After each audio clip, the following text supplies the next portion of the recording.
You know, since I started getting an intro for my videos, I thought it would be funny to have like a Simpsons sofa gag before the intro every week, where I say something random, bit of banter, and then we cut to the intro. The only problem is that most of the things I find random or a bit of banter contain really bad language, and YouTube specifies that I cannot say anything bad within the first 30 seconds of the video or I get automatically demonetized. Which sucks. A lot. Alright, that's the cocking time up. Let's son of a bitch this shit right up the fucking arsehole. I walked in the shadow of death, left the fear. This is a journey through the halls of hell.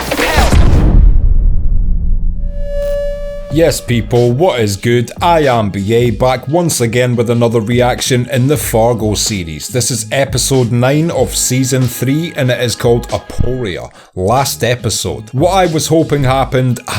Nikki and Deaf Assassin Guy managed to outmaneuver the assassins in the woods and cut off the head of Police Assassin Guy and then threw an axe into the darkness, which was just trees and darkness, and hit Yuri, cutting his ear off. Crazy sequence. That caused the assassins to retreat, so Nikki and Deaf Assassin Guy find this bowling alley and go in. And then we get a character who was just seemingly the same character we'd seen in a previous episode, but it basically turns out they are some sort of otherworldly being, and they gave Nikki a reincarnated Ray to hold for a moment, and then she gave it back to the guy. And then after they left, Yuri came in, and this dude sat there and judged Yuri and told him about his history, and he gave Yuri a vision of loads of people from a different time period or a different place or rural or something. There was something different about the fucking people we saw, but I don't know if that was Yuri being shown some sort of ancestry or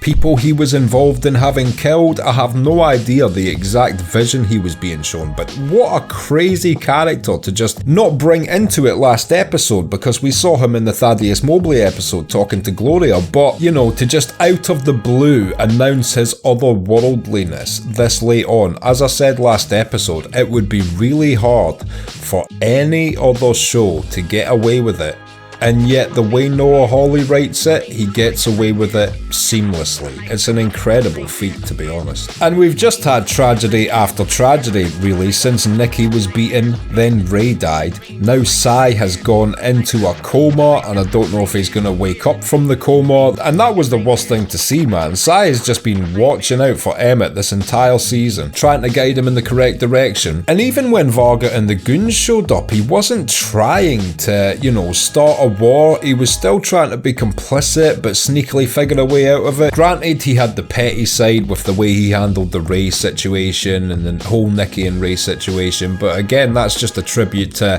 how much he cared for Emmett, that he found them so annoying because of what they were doing to Emmett. So really hoping Sai wakes up from his coma, and of course the episode ended with an even bigger cliffhanger than that, because Emmett just walked into the police station and announced he was ready to confess. What to? I have no idea. Got a feeling it's, like I said last episode again, more of a red herring, and that he's going to just be discussing Ray rather than the VM Varga shit, which is what he needs to be discussing. But yeah, only one way to find out. 2 episodes remaining this season, and I am here for it. This is episode 9 of season 3 of Fargo, Aporia. Let's check it out and see what it's saying to it.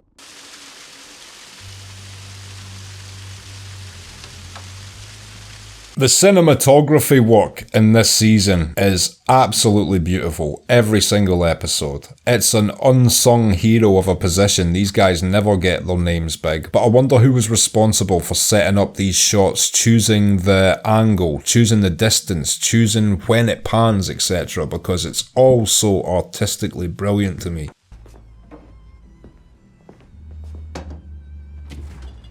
Who the fuck's this?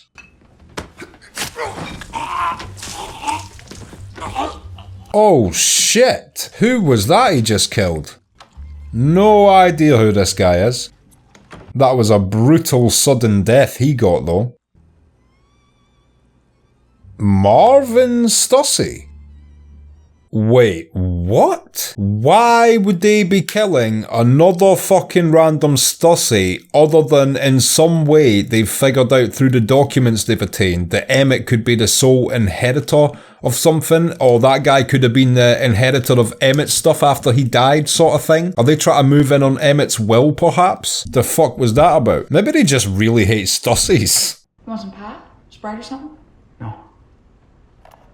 Gloria treating Emmett like a 15-year-old who's been arrested for shoplifting there. Your house is an hour's drive from here.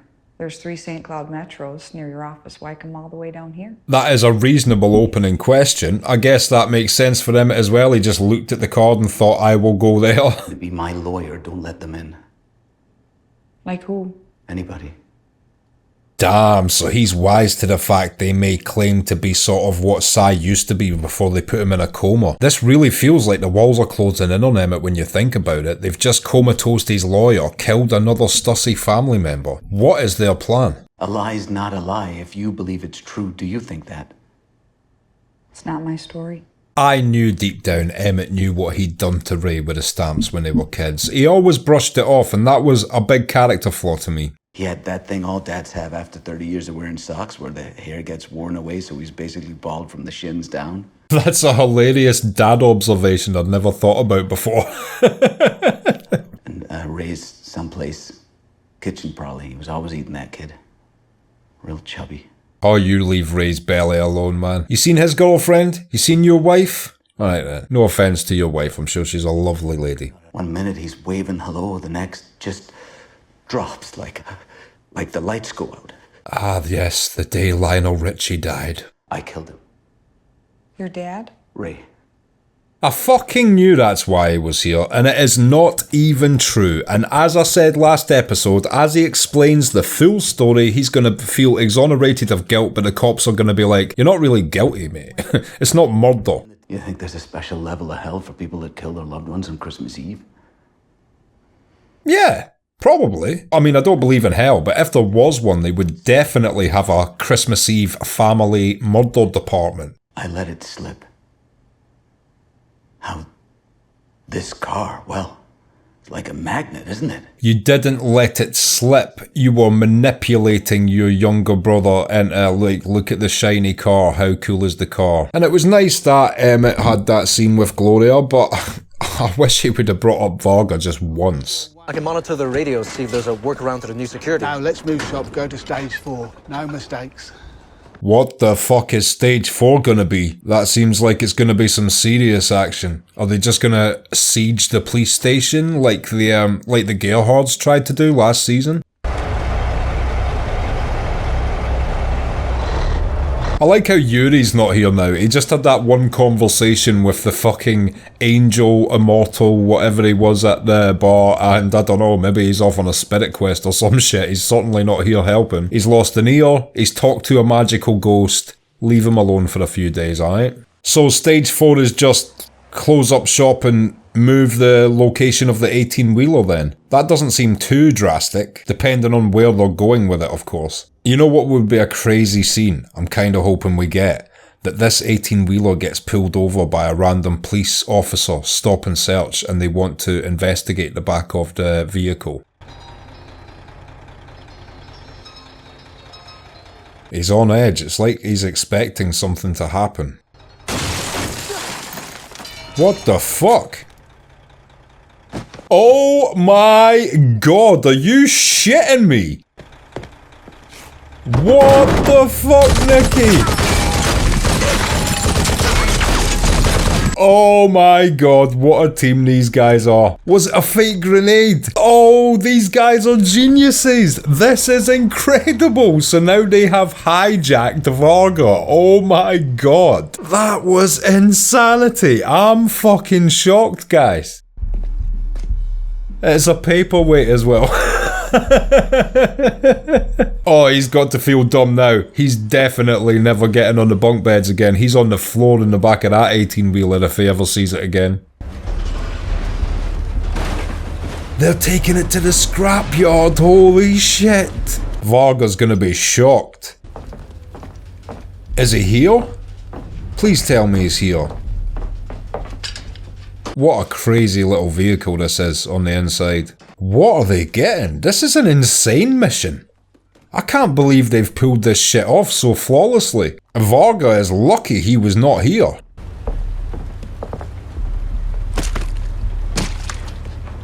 So they're taking the briefcase and just scrapping the 18-wheeler. Is that how they're leaving it? Yeah, that is fucking incredible. What a power play that is. What an incredible mission. Much respect to Nicky and Deaf Assassin Guy for pulling that shit off so perfectly.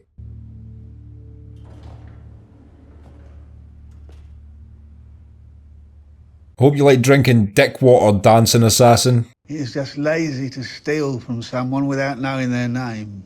That's what I am. Lazy. Nicky is going to be able to give Varga it just as good as he can give it out. 6 security questions. Was it 6? Thanks. That was 5. What do you want? Deep down, he knows he might be in a bit of trouble right now. Lobby of the Clarion Hotel, 4 p.m. Come alone. I hope this works out for these guys. I would love to see Nicky and Deaf Assassin Guy go off into the sunset with $1 million apiece. That being said, I have never seen Varga look that genuinely pissed off throughout this entire show, so I don't think he's planning to hand over the cash peacefully. Emmett's a fucking douchebag for doing this. I appreciate he finally got the stamp shit off his chest, something we all knew and held against him since episode 1, so that's cool. It's nice that he waited till after Ray's death to have that realisation, of course, the stupid fuck. But yeah, the fact he's put himself in a cell just saying this dumb shit, when in actuality he didn't even kill Ray, he pushed a picture. What is that, assault? It's like $100 bail.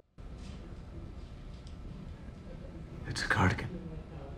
Interesting opening volley there in the holding cell. I hope you have an infinity gauntlet-like grip on a bar of soap, or you might be in some trouble, Emmett. Homicide, and you'll never guess the Vic's name. Of course, the other reason Varga could have ordered this is just to create mass confusion, because obviously one random Stussy dying, you would connect it to, you know, a mistake, and it was actually them targeting Emmett, but another random Stussy dying, it's like, maybe these people are just trying to kill Stussies at this point. Maybe bring her back in and ask her yourself?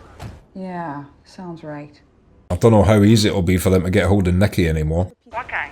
The dentist lives on a nice quiet street. Get this, his name. Marvin Stussy. I tell you what is actually a fucking weird coincidence about that killing, of course. The glass in the neck, identical to Ray. Are they trying to make it look like it was Nicky again? Like that's her pattern of killing? You know, I was thinking maybe drive up to the lake this weekend, do some canoeing, like when you were little. I know, but it'll be fun.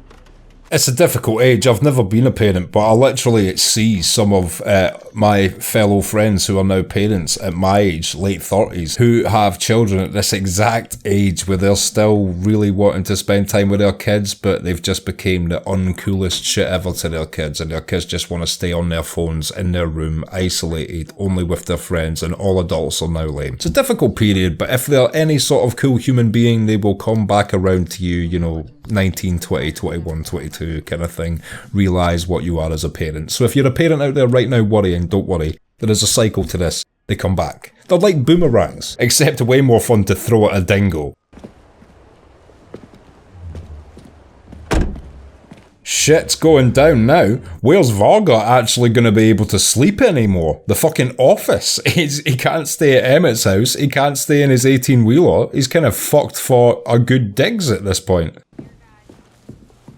Jesus. Who's this? Who is this? Prince? Yeah. We got a good one on the fridge. What the fuck? Stussy. George Stussy. So it's another dead Stussy. Is this whole season just about batshit coincidences or something? I'm thinking he's alternating his kills to throw us off the scent. Who? Killer. It kind of seems like that now. It's so bizarre. I do not understand what they're doing by doing this, other than creating the confusion I am now feeling because of it. About time. Oh my god, they've got a decoy Asian assassin guy. Either that or this is just yet another insane coincidence. What is this show doing to me right now? I was very clear with the other officer last time. You realize memories fade. Oh, you'll do great. Mrs. Goldfarb has a secret cocaine addiction, Gloria. Show some consideration. If you don't mind me asking, how did you end up having dinner with Mr. Feltz and Mr. Stussy that night? It was a mutual friend. I hope we get to see more of Cy's story. Tell me it doesn't just end for Cy with him just staying comatose in a hospital bed like... Well, I was about to give a incredibly huge Sopranos spoiler there. Like no one at the end of Sopranos, right? Everyone survives. When it rains, it pours. Sometimes it drizzles.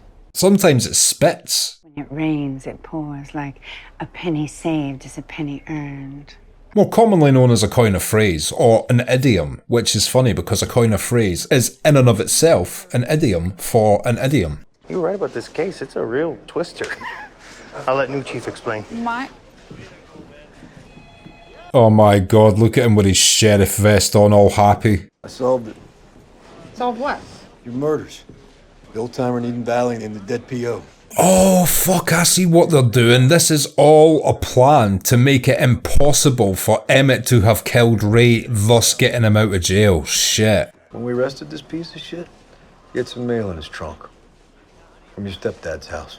Fuck, they've just got this guy to take the fall and Emmett is gonna walk out of here and his life might now be in danger. Cause at this point, after what Nicky and Deaf Assassin guy are doing, it wouldn't surprise me if Varga's just closing up shop and planning on leaving the entire country or something. Going with a tire iron. Been out 6 months living under the highway. Such a bunch of bullshit, just paying some homeless guy to do the time for a bit of money. You believe it, cause you got a hard-on for the guy and you want to believe it. Okay. Now, of all the times the Chief this season has been an absolute douchebag to Gloria, I think she actually believes him for the first time in this scene. It must still be heartbreaking for her, but I feel like she has actually had a gut punch in that scene and believes that he was right all along now. Obviously, something's going to happen to reinstall her faith that she was correct, but yeah, she's on a down point just now. Our hero is at their lowest point, which is the part of the story we have to have in order for the hero to have their full redemption arc in the last hour and a half of this season we have left. Are you covering for him? I'm gonna go. Was she covering for him? I don't think she would be covering for him. I think this is just Gloria desperately clawing for, you know, some sort of thing, like I was saying, to revitalise her belief in herself. But the parking lot queen doesn't know shit. You are barking up the wrong tree, Gloria. You might as well go back to Hollywood and figure out what happened to Thaddeus Mobley's science fiction novel. Which I would love to see you do. You know, fuck this shit. Let's go back Hollywood and figure out our Thaddeus redemption. Loved you in Death of a Salesman. Hilarious. Straight away with the ball breaking. She's amazing. Third runner-up. Me and Ray. That's why we're here. Good. I hope she holds Varga accountable for breaking up the best damn bridge duo this side of the Mississippi. Because, you know, that the other side of the Mississippi has some high-level bridge people. That's all I'm saying. Just don't go that side of the Mississippi and think you're going to win a game of bridge. That's all I've heard. You sure I can't tempt you? It's my mother's recipe. You got it. Yes. I love Nikki. She is here on 100% business. I'd like to offer you something else instead. A job. Don't work for Varga, Nikki. You tell people you work for a company called Narwhal because people look past middle management. But I know a boss when I see one. That's smart. I always thought from episode 1 he answered to someone, but it makes so much sense. He is the top guy. I figure he's out there somewhere watching us, maybe even with a rifle. And if I brought the books and the hard drives with me, you're gonna give your man a signal. I think she's thought all of this shit through. I think her and Deaf Assassin guy will be on top of this. And you're a pretty distinctive looking guy. Look around. Everyone is dressed like Varga. Wow. I'm guessing the Wildcat Regional was an amateur affair. Semi-professional. Yeah, don't discredit the fucking Wildcats. Oh, yes. Oh, this is so fucking good. Inject this into my eyeballs. You just added another 2 zeros to your salary. Varga does not want to give her this briefcase, does he? You can't win this game, you do realise that. I thought you didn't play games. Oh, he's starting to get frustrated. Whatever she is doing is working. Because I want to hurt you. not be your pet. I fucking love Nikki. She's the best. You do know that it was Emmett. Wasn't Emmett who came for me in the precinct. Wasn't Emmett who flipped that bus. True. Very true. She's got a counterpoint for every single thing Varga's saying. She already knew there was nothing in that briefcase. Oh, what a scene. Also, I hope Deaf Assassin guy just killed that number 2, because if he's still alive, you know, he's a dangerous guy, but if he just killed him, wow, what a power move. Got married straight out of high school to a guy I knew since 5th grade summer camp. Poor disillusioned Gloria. I have faith this is the scene that I was discussing she needed earlier. I think Emmett's going to say something in this scene which is going to bring her eyes wide and make her realise something and get her back on it. Says he's sorry. He loves me, but not like that. But just now she's been so broken she's talking about her fucking high school romances. Jesus Christ, this has been a rough season for Gloria. The first with a copycat approach mimicking my stepdad. The second made to look like your brother's neck puncture. Absolutely bizarre how they played it. I mean, it's amazing that it worked. It was throwing my head through so many loops until I realised what they were doing. Emmett's got to know they're desperately trying to get him out of here right now. Who is he? Who? The master pulling the strings. Hey, I'm so happy Gloria knows it's all Varga. I'm sorry. He was so close to telling her there. Emmett, you should not back out. I genuinely fear for your life the second you step out of this police station, mate. Although, again, we haven't seen Asian Assassin Guy actually die, so he may not have been killed by Deaf Assassin Guy. I'm hoping he was, because that leaves Varga incredibly vulnerable.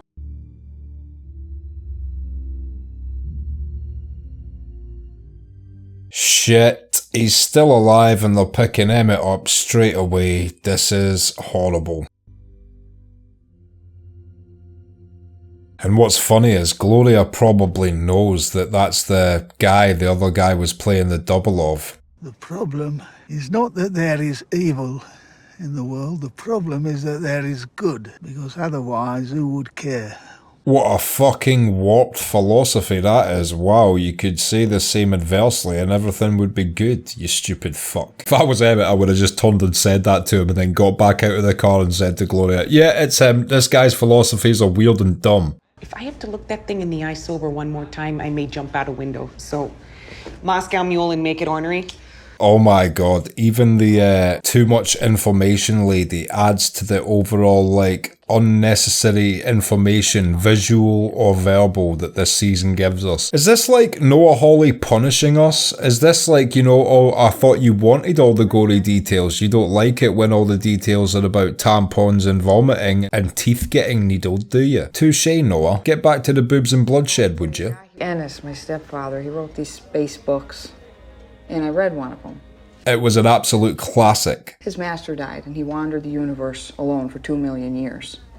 Jeez. Yeah. I have told several of my friends solely about the android story from beginning to end after watching the episode with it in it. Invisible, or not invisible. Well, there's the fact that automatic doors never open for me. It's true. I pointed out that, you know, the camera outside the police station didn't open the doors for her. You definitely exist, Gloria. It's just a lot of people around you are so ignorant. I'm not even mad at you for thinking otherwise. Sometimes you need a hug. There's going to be 2 bloody handprints on the back of Gloria's jacket, but the love is appreciated. I like you. I like you too. That was nice, a pregnant lady cop. That was a nice scene to see after some of the shit we've had this episode. Oh, IRS guy. Didn't think we'd see him again after the body bagging he got after Asian Assassin pretending to be second IRS guy. Welcome back. I hope the stitches around your anus have healed well. What is in this envelope?